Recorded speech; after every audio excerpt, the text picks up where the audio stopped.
There is a particular kind of pain that does not announce itself. It does not arrive like grief, sudden, catastrophic, impossible to ignore. It does not arrive like heartbreak after a relationship ends, where at least there is a clear before and after, a moment you can point to and say, here is where it hurt. This kind of pain is slower. It builds the way water builds behind a dam, quietly, incrementally, with a patience that feels almost deliberate. You don't notice it until the pressure is extraordinary. And by then, the dam has already been weakening for a long time. I know this kind of pain intimately. Its name for me was Ryan. Ryan Ackhaffer, my best friend for 4 years, the person I talked to every day, the person who knew me better than anyone, the person who has always been, made no secret of being completely, entirely heterosexual. The person I fell in love with anyway. Not intentionally, not recklessly, not with any plan or hope or agenda. I fell in love with him the way you fall asleep, gradually and then all at once, and when you realize it has happened, it has already been happening for longer than you knew. This is the story of what that did to me. And because every story of genuine pain that is worth telling is also a story of survival, this is the story of what I did with it. My name is Jordan, and this is the most honest thing I have ever written. Ryan Ackhaffer came into my life on a Tuesday in September, which is about as unromantic an origin as you can have, and which is fitting because nothing about what I felt for him was ever simple or convenient or romantic in any uncomplicated sense. We were both 22. We were both new to the city. He had moved from Bristol, I from a small town in Derbyshire that I had been trying to leave since I was 16. We both ended up at the same graduate program in urban planning at a university in Manchester, both assigned to the same seminar group, both arriving slightly late to the first session and therefore both relegated to the back row where the seats with the broken armrests lived. We acknowledged each other with the brief nod of two people who have been placed in the same awkward situation by circumstance and are too tired from moving to make more social effort than strictly required. By the end of the seminar, we were talking. By the end of the week, we were getting coffee after class. By the end of the first month, we were the kind of friends who text at 11 at night for no particular reason and whose company has become, without any negotiation, a default part of the day. He was the kind of person who is genuinely difficult to describe without sounding like you are in love with him, which is, I now understand, a problem I should have identified earlier. He was Nigerian-British, second generation, tall and broadly built with the easy physicality of someone who had played football seriously until his late teens and retained the posture and the coordination. He was funny, not performatively funny, not the kind of person who worked for laughs but naturally funny in the way of someone who observes things accurately and has developed the vocabulary for it. He was interested in everything and had the quality, rare and genuinely valuable, of making whatever he was currently interested in feel like the most interesting thing you had ever discussed. He was also, straightforwardly and without complication, straight. He had been with his girlfriend Priya since their undergraduate years. They were long distance now, Manchester to London, which he navigated with the steady dedication of someone for whom this was simply a practical difficulty to be managed rather than a fundamental problem with the relationship. He spoke about her with the natural warmth of someone whose relationship was not a performance, but a genuine and settled fact of his life. I knew this. I catalogued it early and clearly in the part of my mind that was responsible for reasonable self-management. None of it helped. I was out, had been since 19, to myself first, then to my closest friends, then gradually and practically to the world, the way you become out when you stop actively concealing it and let the accurate picture develop on its own. My family knew. My university friends knew. The program knew insofar as it came up at all, which it rarely did because I had developed the particular skill of existing visibly as myself, without making it the center of every conversation. I tell you this because I want you to understand that what happened with Ryan was not a story about coming out or self-discovery or a young man learning who he was. I knew who I was. The problem was not identity. The problem was simpler and more painful and, I think, more universal than that. The problem was that I fell in love with a specific person who could not love me back in the specific way I needed. That is a human problem. It is not exclusively a gay problem. It is the problem of loving someone whose love for you, real and genuine as it may be, cannot take the shape you need it to take. I told myself in the early months that I was simply charmed, that Ryan was charming, which was objectively true, and that what I felt was the ordinary heightened affection of a new and very good friendship. I told myself this with confidence. I had enough self-knowledge to know the difference between deep friendship and something more, I thought. I did not, it turned out, have quite enough self-knowledge. The difference between deep friendship and something more, I was learning, is not always visible from the inside, especially when you are in the middle of it, especially when the friendship is genuinely as rich and warm and sustaining as this one was, especially when the person is as present and as attentive and as genuinely glad of your company as Ryan was. By January, 4 months into the friendship, I had run out of honest ways to tell myself it was nothing. I did not immediately then accept that it was something. I simply stopped telling myself the comfortable lie and started carrying the uncomfortable truth, which I put in a box and stored in the most unreachable part of myself and did not examine. The box was heavier than I expected. Let me tell you about Ryan the way I knew him, not the edited version, not the cautious version, but the full version. Because you cannot understand what happened to me without understanding who he was. He was generous in the specific way of people who are genuinely interested in others, not performing generosity, not strategic about it but constitutionally oriented toward other people's experiences. When you talked to him, you felt heard in a way that most conversations did not provide. He remembered things not in a studied way but in the way of someone who was actually paying attention when you spoke. He would bring up, weeks later, something small you had said in passing, not because he had noted it deliberately but because he had simply been listening. He was honest to a degree that occasionally made him difficult in the best possible way. He said what he thought. Not harshly, he had too much care for people for harshness, but plainly. He was one of the very few people I knew who could give you criticism that landed as an act of care rather than an attack. He was, to an almost unfair degree, kind. Not soft, he had strong opinions and defended them and did not apologize for them. But there was a fundamental orientation in him toward the good of the people he was close to that I have not encountered in quite the same degree in anyone else. And he was, in the way I most did not need him to be, physically present. He was someone who occupied space warmly, who touched your arm when you were saying something funny, who sat close rather than at a formal distance, who had the easy physical unself-consciousness of someone who had grown up in a physically affectionate family and never developed the British reserve about contact. This was entirely innocent. It was entirely friendly. It was also, for me, consistently and quietly devastating. I want to be clear, Ryan never did anything wrong. This is one of the things that made the whole situation so complicated to carry. He was simply himself. He was present and warm and physically comfortable and deeply, genuinely fond of me as his closest friend. Nothing he did was designed to hurt me. Nothing he did was designed at all. He was simply Ryan, and Ryan was the exact shape of the thing I had not wanted to feel. The first year was the year I got good at management. This is what I mean. I developed over approximately 12 months a sophisticated internal system for containing what I felt. It was not denial. I had moved past denial into the more complicated territory of acknowledgement without expression. I knew what I felt. I filed it somewhere I could access and not access simultaneously. A mental architecture that allowed me to function normally while carrying the weight of something I could not put down. I was still myself with Ryan. I want to be clear about this too. The friendship was genuine. The time we spent together was genuinely good. I was not performing friendship. I was in it, fully laughing at the things that were funny and engaged in the conversations and present in the way that real friendship requires.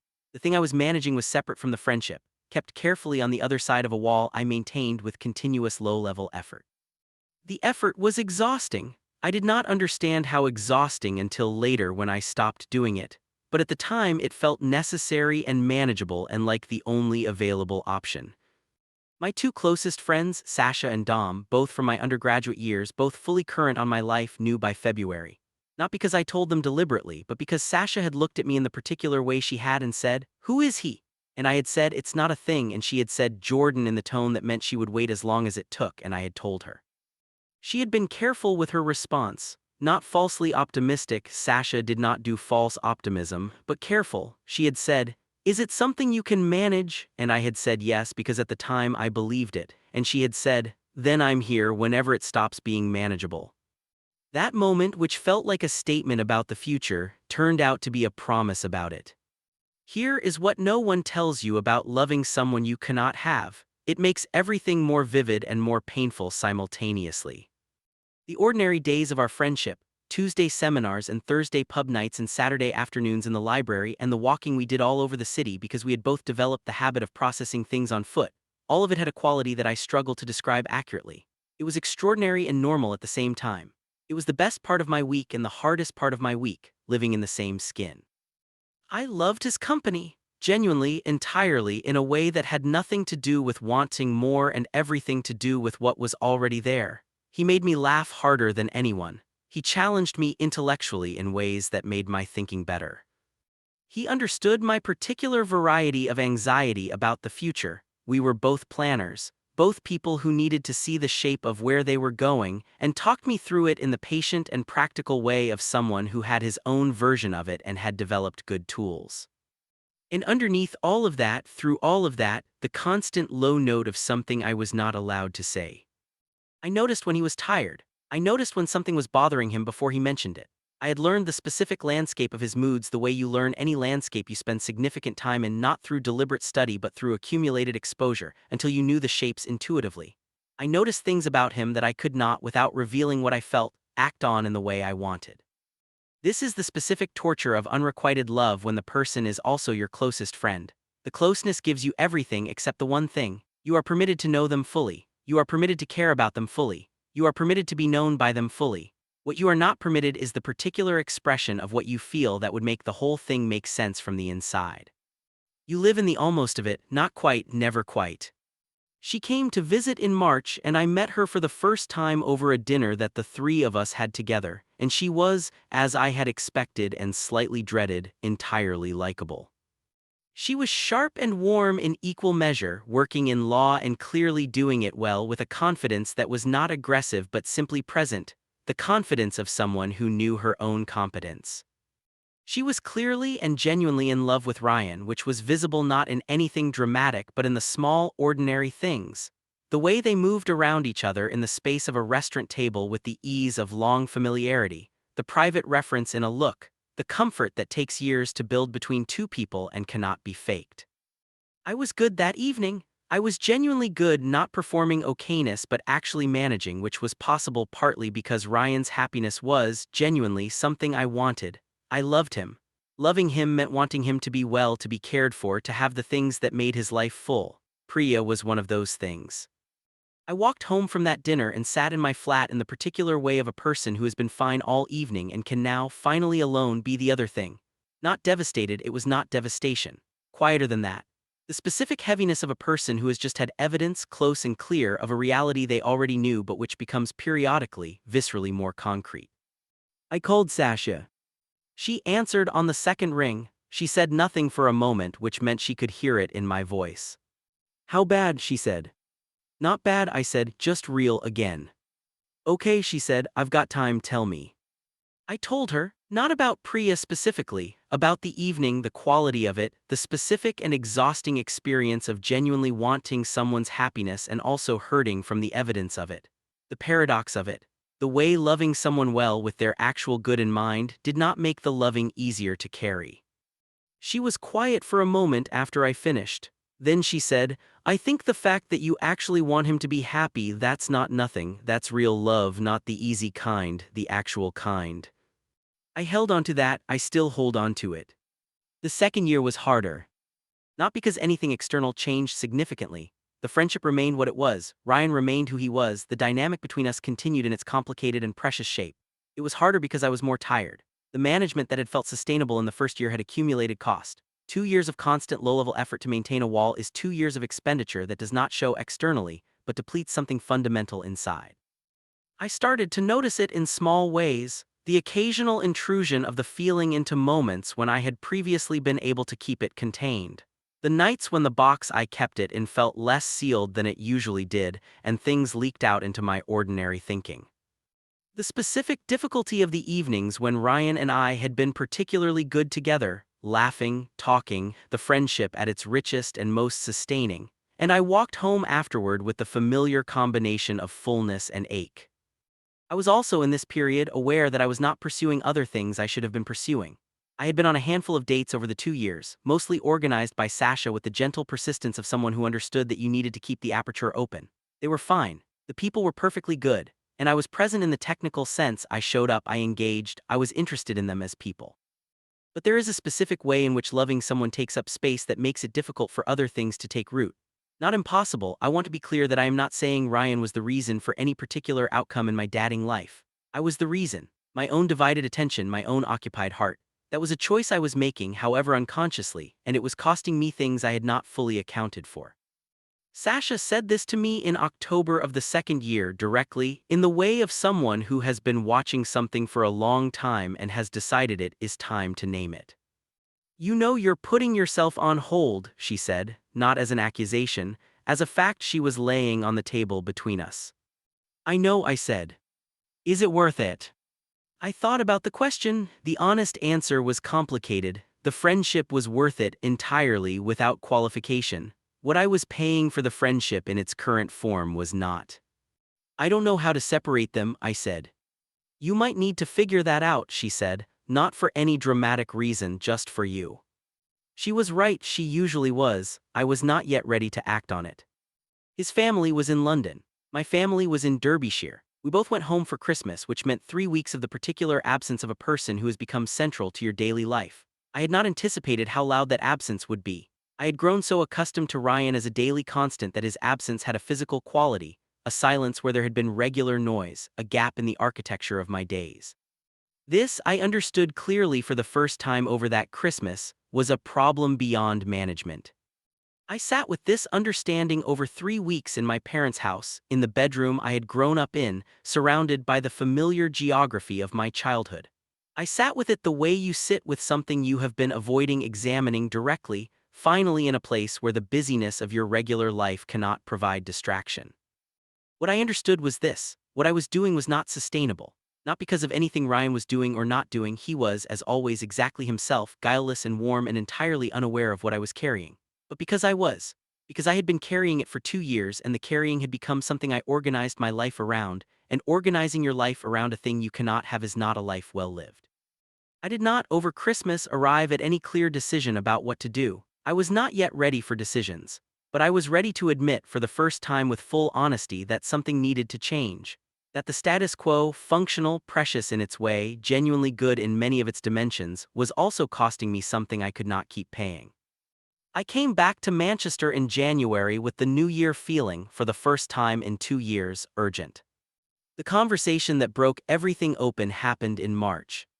We were at his flat, a Tuesday evening, the kind of evening we had had hundreds of times, takeout on the coffee table, the television on something neither of us was really watching, the easy parallel existence of two people comfortable enough with each other to not require continuous active engagement. He had been quiet for a while, not his usual working quiet, something heavier.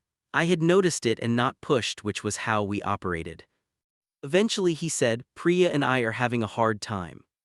I looked at him.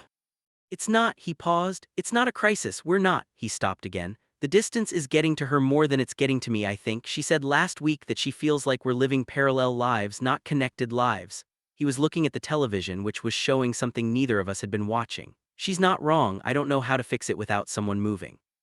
I sat with this. "Is she asking you to move?" I said.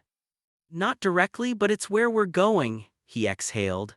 "She took a position in Edinburgh, she mentioned it. There are firms in Edinburgh that would take me." He paused. "It's a real thing, it's on the table."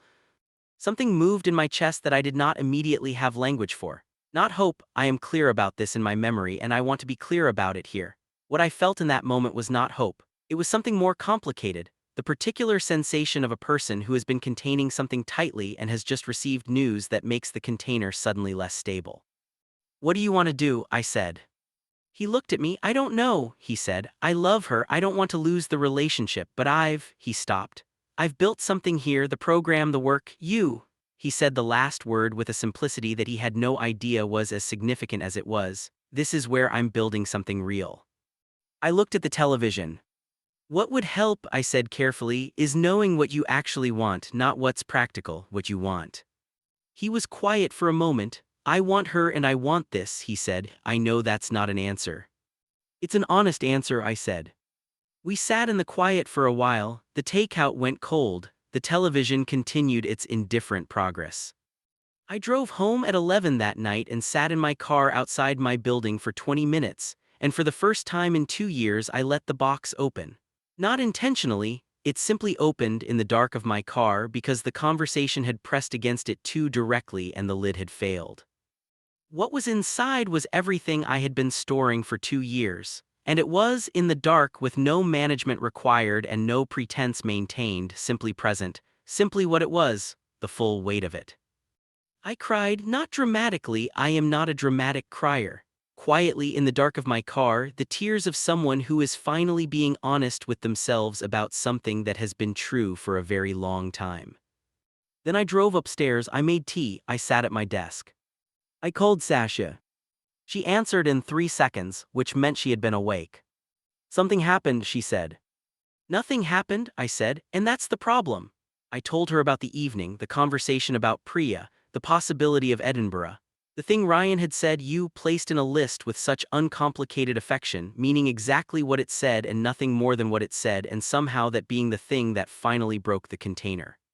She listened to all of it. When I finished, she said, Jordan. I know, I said. How long has it been since you let yourself actually feel this? I thought about it. 2 years, I said. I've been managing it, I've been not feeling it. That's not sustainable, she said. I know. You know what you need to do, she said.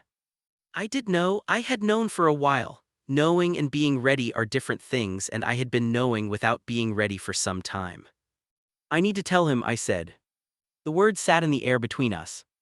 Not because it'll change anything, I said. I know it won't change anything. He's Ryan is Ryan and his life is what his life is, but I can't keep carrying this alone, it's too heavy, and I think I stopped. I think I need to say it so that I can start actually dealing with it, so it can be a real thing I've named and am working through rather than this silent thing that I'm organizing my entire emotional life around. Yes, Sasha said, that's exactly right. I'm terrified of losing the friendship, I said. I know, she said, but Jordan, you're losing yourself slowly and that's worse. I sat with that for a long time after we hung up. She was right, she had been right in October when she said I was putting myself on hold. She was right now. I was losing myself to the management of something that, unaddressed, would continue to extract its toll indefinitely. The friendship meant everything to me. Ryan meant everything to me, and because of that, because of the depth of what I felt, I owed it to both of us to be honest. I told him on a Saturday. Not planned, or rather, planned in the sense that I had decided in the week following our conversation that I needed to do it, but not orchestrated. Not a prepared speech or a chosen location. We were walking, which we did most Saturdays, through a part of the city we both liked, old industrial architecture converted into the kinds of spaces that both of us found professionally interesting and personally satisfying. We had been walking for an hour, talking about a project he was working on, when the conversation ran into a natural pause. We were standing on a canal bridge, looking at the water, the way you do when a walk arrives at a view and provides an excuse to be still. I need to tell you something, I said. He looked at me, the immediate attention, the focused listening face. It's going to be uncomfortable, I said. And I want you to know that I'm not telling you because I expect anything or want anything to change. I'm telling you because I've been carrying it for 2 years and I can't do that anymore. He was very still. His face had a quality of careful attention, not alarm, but the concentrated focus of someone who understands that the next thing is significant. I'm in love with you, I said.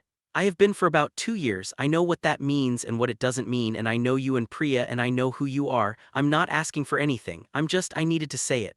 Out loud. To you. Because you're my closest friend and I've been lying to you by not saying it, even if the lie was one of omission. The canal moved beneath us. The city continued its Saturday business around us. He was quiet for a long time. I watched his face, working through something, processing, the focused internal motion of a person receiving something significant and trying to meet it properly. Jordan, he said finally. You don't have to say anything, I said. I mean it, I'm not asking you to.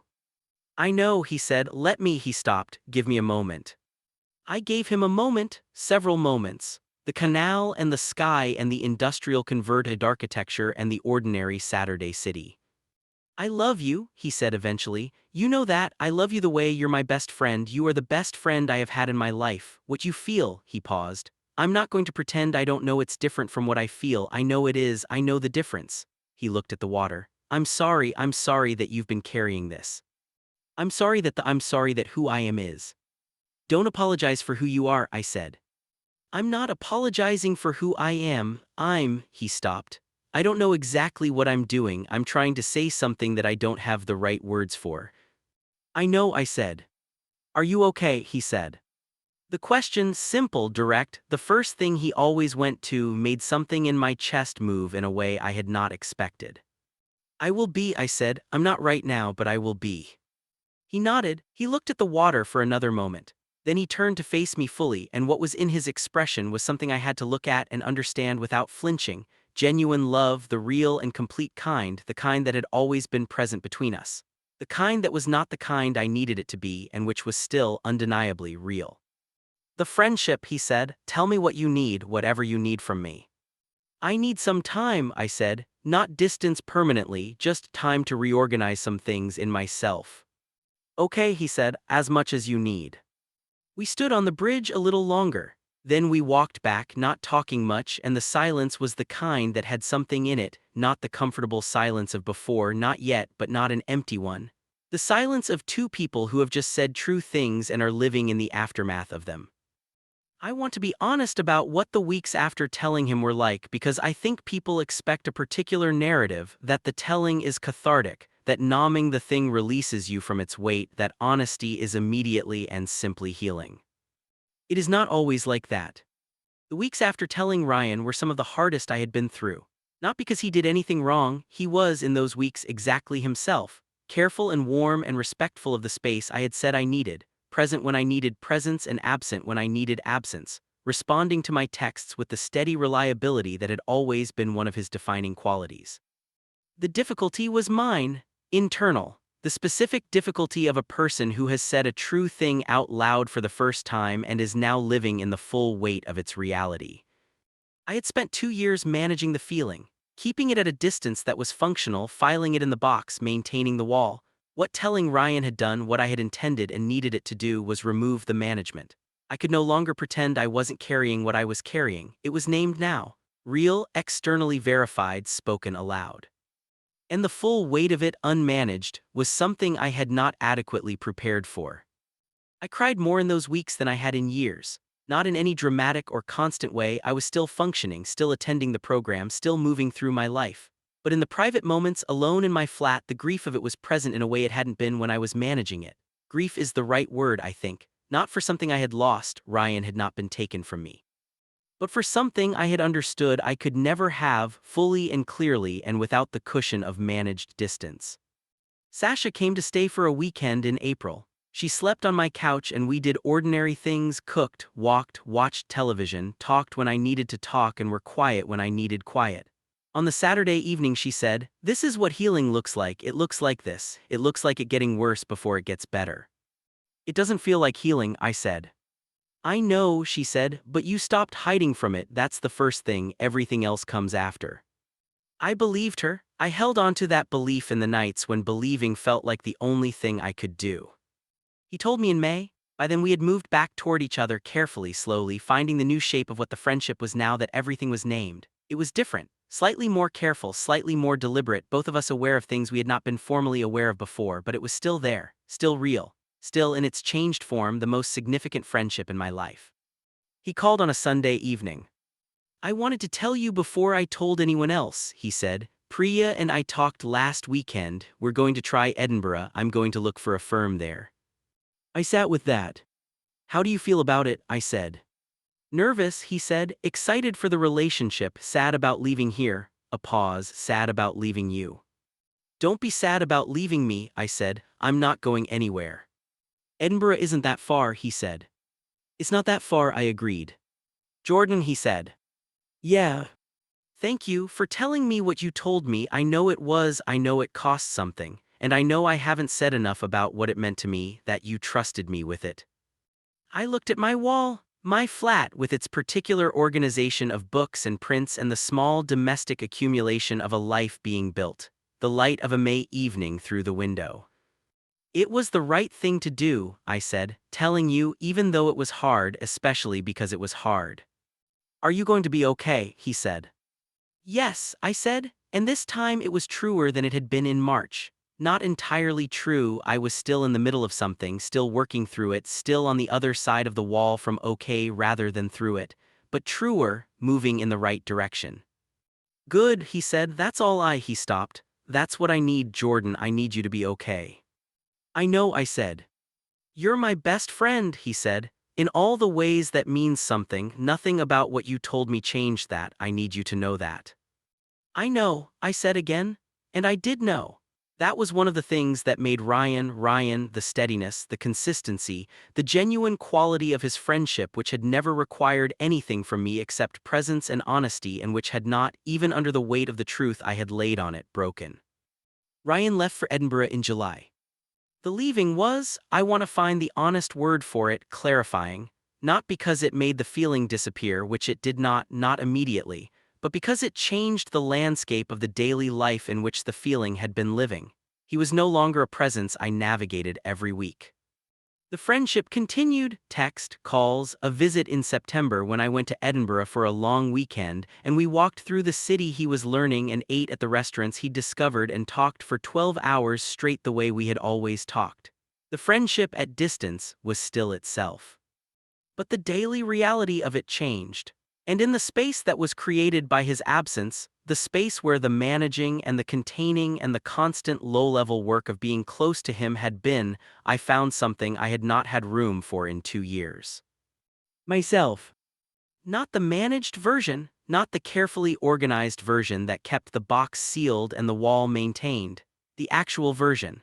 The version that had been, for 2 years, significantly occupied by someone else's emotional weight, however self-imposed that weight had been. I started running, not because of any particular conviction about exercise, but because Sasha had been recommending it for years and I had run out of reasons to decline. I started cooking properly rather than the functional eating of a person too distracted to be interested in food. I started going to the kind of exhibitions and events that I had always told myself I would go to when I had more time, and then going to them, and discovering that the time had been there all along and it was the distraction that had been missing.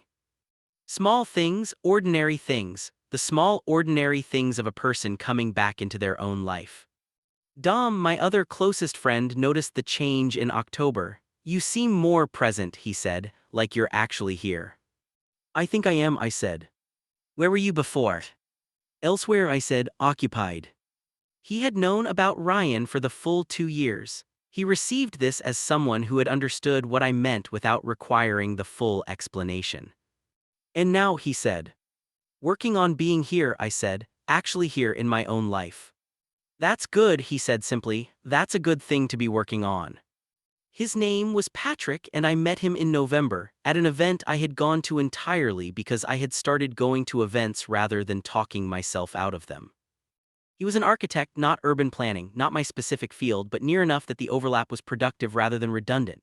He was quiet in a way that was not shyness but preference, someone who had decided that speech was worth deploying selectively and said things, when he said them, with a precision that was at first slightly disconcerting, and then became one of the things I found most interesting about him. He was funny in a different way than Ryan was funny, more oblique, more dry, the kind of humor you unpacked a few seconds after it landed and then appreciated more for the delay. I did not fall for him immediately. I want to be clear about this because I think the narrative of recovery from unrequited love is often told as a story about the new person arriving and everything being resolved by their presence, and that was not how it worked. What happened was more gradual and more real. I met someone who was interesting to me. I talked to him for 2 hours at the event and walked away thinking about the conversation rather than strategically not thinking about it. I saw him again 3 weeks later at something overlapping, and the second conversation was better than the first. He asked, the third time, whether I wanted to get coffee. I said yes. I did not say yes because I was healed or ready or certain. I said yes because I had decided over the summer and the autumn of the year that staying in my own life meant moving in it. That the world I had been half inhabiting for 2 years required more than my presence, it required my engagement. I went for coffee with Patrick on a Thursday afternoon in December, and it was good. Not transformative, not a before and after. Good in the quiet, real, sustainable way of something that does not announce its significance but simply is what it is. There was a conversation I had with myself, somewhere in the middle of all of this, that I want to tell you about because I think it was the most important one. It happened in October in my flat on a Tuesday evening with no particular occasion. I was sitting at my desk, I do a lot of my thinking at my desk, and I was in the middle of a thought about Ryan which still happened, which still had its particular weight. And in the middle of the thought, I stopped and asked myself a question I had not asked before. What did this cost you, and what did it give you? I sat with both halves of the question. The cost: 2 years of divided attention, 2 years of organized concealment, the relationships I had not fully pursued, the growth I had deferred, the self that had been for 2 years significantly occupied with managing something that could not be changed. The cost was real, I do not minimize it. I had paid something, and the payment had been with the currency of my own time and attention and energy. But the giving, the friendship, 2 years of one of the most significant friendships of my life, rich, sustaining, genuinely formative in its influence on who I was becoming as a person and a professional. The specific quality of being known well by someone who cared about you and showed it in the consistent, quiet way of someone who meant it.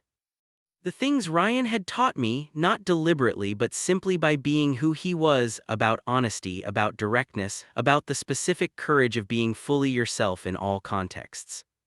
The loving, not the pain of it, the actual loving. What it had made me.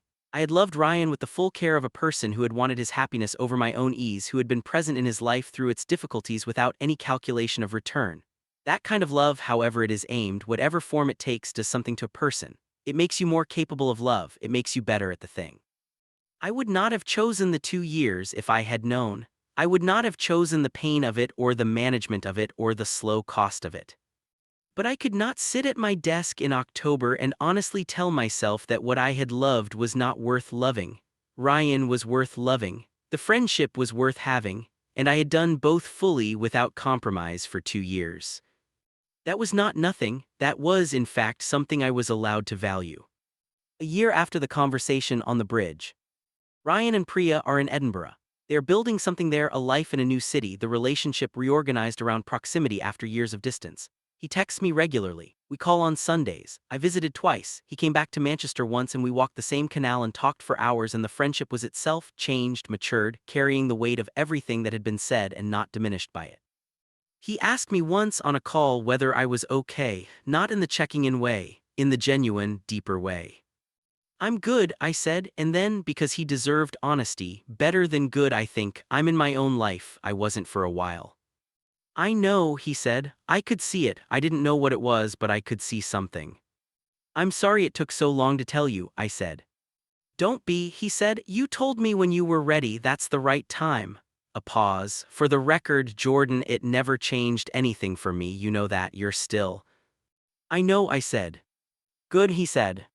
Patrick and I have been seeing each other for 6 months. Not a grand love story, not yet, maybe not ever, maybe it is its own thing that doesn't require that label. But something real, something I am in fully, without division, without management. Something that has the quality of a life being lived from the inside rather than observed from behind a wall.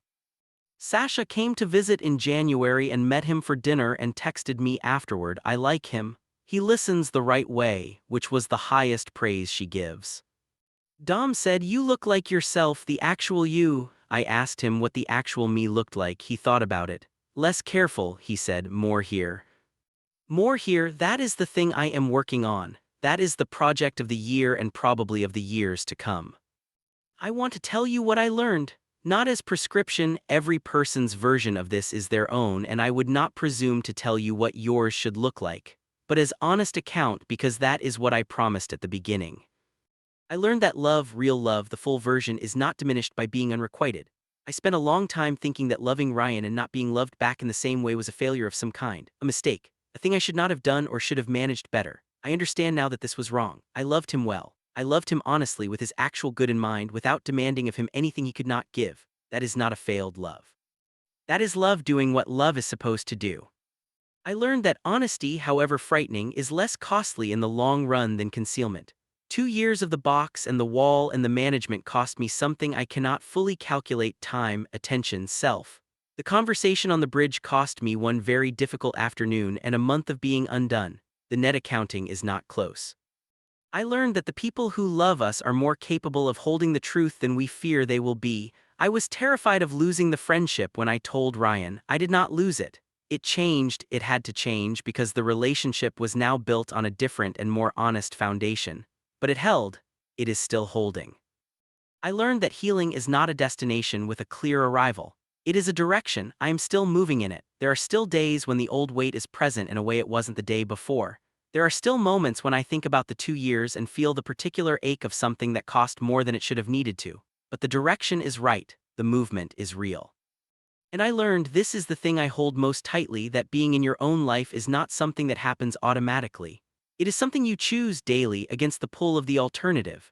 The alternative of organizing yourself around an absence, a lack, an impossible want. The choice of presence over that absence, active, repeated, requiring courage, is the whole of it. I am making that choice. I am here.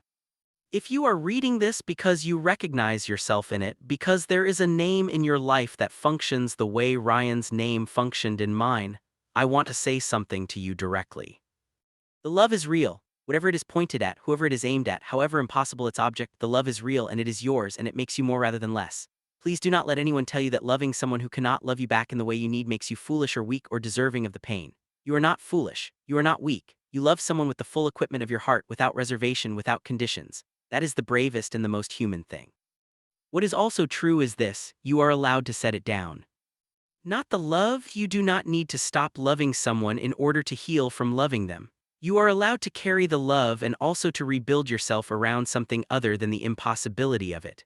You are allowed to have both things, the real feeling fully honored and acknowledged, and also the self that was on hold while you were managing it. The wall costs more than you know until you stop building it. The box is heavier than it appears from the outside. The management is exhausting in ways that only become fully visible when you stop doing it.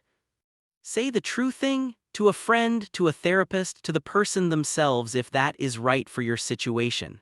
Say it out loud where it has to be real, where it can no longer be maintained in the private architecture of careful concealment. And then give yourself, actively, with intention, with the specific kind of bravery that ordinary days require, back to your own life. It is yours. It has been waiting. Ryan and Priya got engaged in February. He called me before he told anyone else. I told him I was genuinely happy. It was genuinely true. Patrick and I went to Edinburgh in March. Ryan and I walked the canal and talked for 12 hours. Nothing had been lost. Everything had changed. Both things were real. Hey guys, welcome to my YouTube channel Prism Heart Chronicles. Please subscribe to my channel for more videos.